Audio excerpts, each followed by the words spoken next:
मुरादाबाद के काशीराम नगर स्थित द्वारिकाधीश मंदिर में सोमवार को उस समय हंगामे की स्थिति बन गई। श्री कृष्ण यादव चैरिटेबल ट्रस्ट के ट्रस्टियों के बीच शिलान्यास कार्यक्रम के दौरान आपसी विवाद खुलकर सामने आ गया। कार्यक्रम उत्तर प्रदेश पर्यटन विभाग द्वारा मंदिर के पर्यटन विकास के लिए स्वीकृत 81.29 लाख रुपए की लागत से होने वाले कार्यों के भूमि पूजन के अवसर पर आयोजित किया गया था। कार्यक्रम में मुख्य अतिथि के रूप में नगर विधायक रितेश गुप्ता के पुत्र पहुंचे थे। प्रारंभ में वैदिक मंत्रोच्चार और विधि विधान के साथ भूमि पूजन की प्रक्रिया शुरू हुई, लेकिन कुछ ही देर के बाद ट्रस्ट के सदस्यों के बीच मुख्य ट्रस्टी पद को लेकर विवाद गहरा गया। देखते ही देखते दोनों पक्षों के बीच तीखी नोकझोंक शुरू हो गई, जिससे कार्यक्रम स्थल पर अफरा तफरी का माहौल बन गया।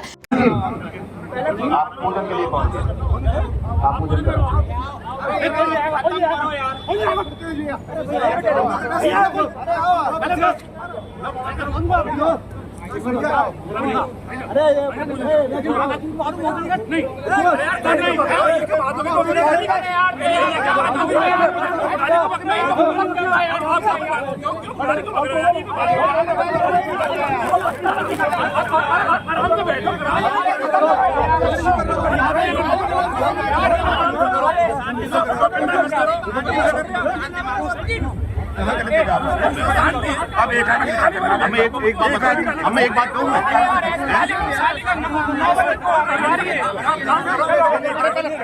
नाम नहीं दिया सर, मेरी बात तो सुन लो। पढ़े लिखे तो होंगे थोड़े बहुत। बताया जा रहा है कि श्री कृष्ण यादव चैरिटेबल ट्रस्ट में पहले कुल 15 ट्रस्टी थे, जिनमें से 6 ट्रस्टियों का निधन हो चुका है। वर्तमान में बचे 9 ट्रस्टी 2 अलग अलग गुटों में बटे हुए हैं। दोनों पक्ष स्वयं को ट्रस्ट संचालन का अधिकार प्राप्त होने का दावा कर रहे हैं। विवाद इतना बढ़ गया कि मुख्य अतिथि को कार्यक्रम बीच में ही छोड़कर वापस जाना पड़ा। मौके पर मौजूद लोगों ने किसी तरह स्थिति को शांत करने का प्रयास किया। कार्यक्रम में मौजूद यादव समाज के लोगों के बीच भी इस विवाद को लेकर काफी चर्चा रही। वहीं ट्रस्ट से जुड़े संजीव यादव, डॉक्टर बृजपाल सिंह यादव और सुमेश यादव ने अपने अपने पक्ष रखते हुए एक दूसरे पर आरोप लगाए। घटना के बाद मंदिर परिसर में काफी देर तक तनावपूर्ण माहौल बना रहा। ये द्वारकाधीश मंदिर प्रांगण है, जो कि श्री कृष्ण यादव चैरिटेबल ट्रस्ट काशीराम नगर की संपत्ति है। इस ट्रस्ट में 15 ट्रस्टी हैं, जिनमें से 6 दिवंगत हो गए हैं। अभी मात्र इसमें 9 ट्रस्टी बचे हुए हैं। संस्था का पिछले दिनों चुनाव हुआ, जिसमें नए अध्यक्ष और सभी पदाधिकारियों का चयन हो चुका है।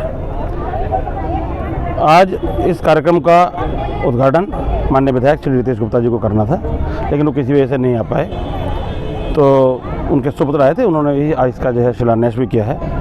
किंतु चूँकि ये कार्यक्रम पर्यटन विभाग का है और पर्यटन विभाग का कोई भी अधिकारी यहाँ पर मौजूद नहीं था। साथ ही साथ जो कुछ 1-2 ट्रस्टी जिन्होंने यहाँ पर विवाद करने का प्रयास किया, बेवजह वो लोग इसमें लगे हुए हैं, क्योंकि ट्रस्ट की संपत्ति से ना कोई ले जा सकता है, ना कोई इसे उठा सकता है, ना कोई इसे हस्तांतरित कर सकता है। और ये भगवान का घर है, देवालय है। यहाँ पर ये पीछे बहुत आप भव्य भगवान द्वारकाधीश जी का मंदिर है, इसे आप देख रहे हैं। तो हमारा सबसे कहना है कि सारे ट्रस्टी हैं। आप इस समय ट्रस्ट के अध्यक्ष श्री रामपाल सिंह यादव जी हमारे साथ मौजूद हैं, कोषाध्यक्ष श्री महेश यादव जी मौजूद हैं, और सारे ट्रस्टी हैं, 6 ट्रस्टी मौजूद हैं। तो ट्रस्ट की कार्रवाई ट्रस्ट के अनुसार होती है। इस ज़मीन के लिए कोई NOC ट्रस्टियों ने नहीं दी है, जबकि पर्यटन विभाग को नियमतः इसकी NOC लेने की आवश्यकता थी। ट्रस्ट की ज़मीन पर कोई भी इस तरीके से ना कोई शिलान्यास कर सकता है, न ट्रस्ट की ज़मीन पर कोई कार्य कर सकता है। हम माननीय विधायक जी का बहुत शुक्रगुजार हैं कि उन्होंने यहाँ पर ये स्वीकृत कराया है, किंतु स्वीकृति होना अलग विषय है, और जहाँ पर इसका ये कार्य होना है वहाँ की NOC होना अलग विषय है। हमारे ट्रस्टियों ने अभी इसकी NOC नहीं दी है, लेकिन सारे ट्रस्टी इस पर तैयार हैं। इसके ऊपर कोई विवाद नहीं है, लेकिन एक बार विधिवत NOC तो मांगी जानी चाहिए। इसके लिए हम सभी ट्रस्टियों की मांग है। उसके बाद ये कार्यक्रम हो, शिलान्यास हो, अच्छा से यहाँ भवन बने। और कोई जानकारी देने वाला व्यक्ति ने, हमने पूछा कि पर्यटन विभाग से कोई आदमी है, तो पर्यटन विभाग को कोई आदमी नहीं। शिलान्यास किस चीज़ का हो रहा है आज?